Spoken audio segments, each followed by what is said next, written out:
पितृपक्ष में भूलकर भी न करें इन चीजों का दान, वरना पितृदोष से हो जाएंगे कंगाल। नमस्कार दोस्तों, जय श्री कृष्ण, राधे राधे। पितृपक्ष में आप जो भी दान करते हैं उसका फल आपको तो मिलता ही है, साथ ही आपकी आने वाली कई पीढ़ियों को इसका लाभ मिलता है। आपको पितृपक्ष में किए गए दान का फल 100 गुना अधिक मिलता है। लेकिन पितृपक्ष में कुछ चीजों का दान वर्जित है। यदि आप इनका दान करते हैं तो आपको पितृदोष का सामना करना पड़ सकता है। आप कंगाल तक हो सकते हैं। इसलिए आपको मालूम होना चाहिए कि पितृपक्ष में क्या दान करें और क्या नहीं करना चाहिए। आइए जानते हैं विस्तार से। लेकिन उससे पहले अगर आप भी चाहते हैं कि माता लक्ष्मी जी का आशीर्वाद आप पर बना रहे तो इस वीडियो को एक लाइक करें और चैनल को सब्सक्राइब कर ले और कमेंट बॉक्स में सच्चे दिल से जय मां लक्ष्मी जरूर लिखें। पितृपक्ष का आरंभ भाद्रपद मास की पूर्णिमा तिथि से हो जाता है, जबकि इसका समापन सर्वपितृ अमावस्या तिथि के दिन होता है। 17 सितंबर से पितृपक्ष शुरू होने जा रहा है। पितृपक्ष में श्राद्ध कर्म के कार्यों के साथ साथ दान का भी विशेष महत्व है। दान और श्राद्ध कर्म के कार्यों से पितरों को मुक्ति मिलती है। ऐसा कहा जाता है कि पितरों के नाम से किए गए दान से व्यक्ति को 100 गुना अधिक लाभ मिलता है। लेकिन आपको मालूम होना चाहिए कि पितृपक्ष में किन चीजों को दान करना वर्जित माना गया है। आइए जानते हैं पितृपक्ष में क्या दान करें और क्या दान न करें। नंबर 1, लोहे का सामान। श्राद्ध पक्ष की पूजा के बाद यदि आप ब्राह्मण व जरूरतमंद लोगों को दान के रूप में बर्तन दे रहे हैं तो ठीक है, लेकिन गलती से भी उन्हें लोहे के बर्तन दान में न दें। लोहे के सामान को दान करने से घर परिवार में अशांति का माहौल फैलती है। इसके अलावा घर वालों की सेहत पर भी नकारात्मक का प्रभाव पड़ता है, जिससे परिवार के सभी सदस्य को किसी न किसी समस्या का सामना करना पड़ता है। नंबर 2, काले कपड़े। जो लोग पितृपक्ष के दौरान गरीब लोगों को दान में काले रंग के कपड़े देते हैं उनकी आर्थिक स्थिति कभी भी अच्छी नहीं रहती है। वही पितृगण के नाराज होने के कारण आपके घर में सदा अशांति रहती है। नंबर 3, झूठा भोजन। वास्तुशास्त्र के अनुसार पितृपक्ष के दौरान गरीब व्यक्ति को कभी भी झूठा भोजन दान में नहीं देना चाहिए। ऐसा करने से पूर्वज नाराज तो होते ही हैं और उसके साथ साथ घर में दरिद्रता आती है। नंबर 4, पहने हुए कपड़े। आमतौर पर लोग उन कपड़ों का दान करते हैं जो वो पहनना नहीं चाहते हैं या फट जाते हैं या पुराने हो जाते हैं। लेकिन श्राद्ध पक्ष के दौरान यदि आप पहने हुए कपड़ों का दान करते हैं तो इससे आपको पाप लग सकता है। इसके अलावा पितरों के क्रोध के कारण आर्थिक तंगी का भी सामना करना पड़ सकता है और आपके परिवार में अशांति का माहौल पैदा होते रहते हैं। नंबर 5, नुकीली चीजें। शास्त्रों में बताया गया है कि जो लोग चाकू, सुई और कैंची आदि नुकीली चीजों का दान करते हैं उनके घर में सदा क्लेश की स्थिति बनी रहती है। इसके अलावा आर्थिक स्थिति पर भी बुरा प्रभाव पड़ता है और बना बनाया काम बिगड़ सकते हैं। नंबर 6, प्लास्टिक की चीजें। धार्मिक मान्यता के अनुसार जो लोग दान में प्लास्टिक की चीजें देते हैं उनके कारोबार पर बुरा असर पड़ता है।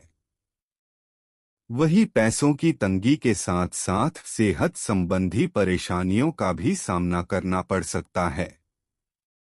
नंबर 7, तेल का दान। शास्त्रों में बताया गया है कि पितृपक्ष के दौरान जो लोग तेल का दान करते हैं उनके घर में कभी भी शांति का वास नहीं होता है। इसके अलावा परिवार वालों को पितृ के क्रोध का भी सामना करना पड़ता है। नंबर 8, झाड़ू का दान। मान्यताओं के अनुसार व्यक्ति को पितृपक्ष में झाड़ू का दान करने से बचना चाहिए। दरअसल पितृपक्ष में झाड़ू दान करने से आपको आर्थिक समस्याओं का सामना करना पड़ सकता है। साथ ही पितृपक्ष में अपने घर के इस्तेमाल के लिए भी नई झाड़ू नहीं खरीदनी चाहिए।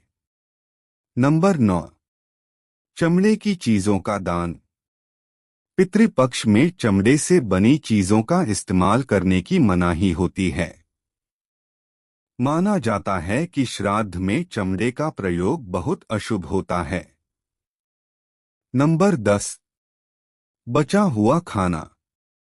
श्राद्ध पक्ष में पितरों को गलती से भी झूठा या बचा हुआ खाना अर्पित नहीं करना चाहिए। पितरों के प्रसाद के लिए हमेशा फ्रेश भोजन ही बनाएं। पितृपक्ष में आप इन चीजों का दान कर सकते हैं। नंबर 1, गाय का दान। धार्मिक दृष्टि से गाय का दान सभी दानों में श्रेष्ठ माना जाता है, लेकिन श्राद्ध पक्ष में किया गया गाय का दान हर सुख और धन संपत्ति देने वाला माना गया है। नंबर 2, तिल का दान। श्राद्ध के हर कर्म में तिल का महत्व है। इसी तरह श्राद्ध में दान की दृष्टि से काले तिलों का दान संकट विपदाओं से रक्षा करता है। नंबर 3, घी का दान। श्राद्ध में गाय का घी एक पात्र बर्तन में रखकर दान करना परिवार के लिए शुभ और मंगलकारी माना जाता है। नंबर 4, अनाज का दान। अन्नदान में गेहूं, चावल का दान करना चाहिए। इनके अभाव में कोई दूसरा अनाज भी दान किया जा सकता है। यह दान संकल्प सहित करने पर मनोवांछित फल देता है। नंबर 5, भूमि दान। अगर आप आर्थिक रूप से संपन्न हैं तो श्राद्ध पक्ष में किसी कमजोर या गरीब व्यक्ति को भूमि का दान आपको संपत्ति और संतान लाभ देता है। किंतु अगर यह संभव न हो तो भूमि के स्थान पर मिट्टी के कुछ ढेले दान करने के लिए थाली में रखकर किसी ब्राह्मण को दान कर सकते हैं। नंबर 6, वस्त्रों का दान। इस दान में धोती और दुपट्टा सहित 2 वस्त्रों के दान का महत्व है। यह वस्त्र नए और स्वच्छ होना चाहिए। नंबर 7, सोने का दान। सोने का दान कलह का नाश करता है। किंतु अगर सोने का दान संभव न हो तो सोने के दान के निमित्त यथाशक्ति धन दान भी कर सकते हैं। नंबर 8, चांदी का दान। पितरों के आशीर्वाद और संतुष्टि के लिए चांदी का दान बहुत प्रभावकारी माना गया है। नंबर 9, गुड़ का दान। गुड़ का दान पूर्वजों के आशीर्वाद से कलह और दरिद्रता का नाश कर धन और सुख देने वाला माना गया है। नंबर 10, नमक का दान। पितरों की प्रसन्नता के लिए नमक का दान कर बहुत महत्व रखता है। नंबर 11, पीपल और बरगद की पूजा करें। पीपल और बरगद के वृक्ष प्रकृति संरक्षण के लिए महत्वपूर्ण है, क्योंकि ये दोनों ही वृक्ष धार्मिक और पर्यावरणीय दृष्टि से बहुत ज्यादा जरूरी है। श्राद्ध पूजा में भी इन दोनों ही वृक्षों की पूजा की जाती है। पितृपक्ष में खाना खिलाकर अपने ऊपर के प्रकृति ऋण को भी कम करते हैं। नंबर 12, नए चीजें ना खरीदे। पितृपक्ष के दौरान कोई भी नया सामान नहीं खरीदना चाहिए। इतना ही नहीं, पितृपक्ष के दौरान विवाह, सगाई, मुंडन अथवा कोई भी मांगलिक कार्य करना भी वर्जित माना जाता है। पितृपक्ष के दौरान पितरों को प्रसन्न करने के लिए तर्पण किया जाता है, श्राद्ध किया जाता है तथा खाने पीने की सामग्री में लहसुन प्याज का भी सेवन करना वर्जित माना जाता है। पितृपक्ष के दरमियान सात्विक भोजन का इस्तेमाल करना चाहिए।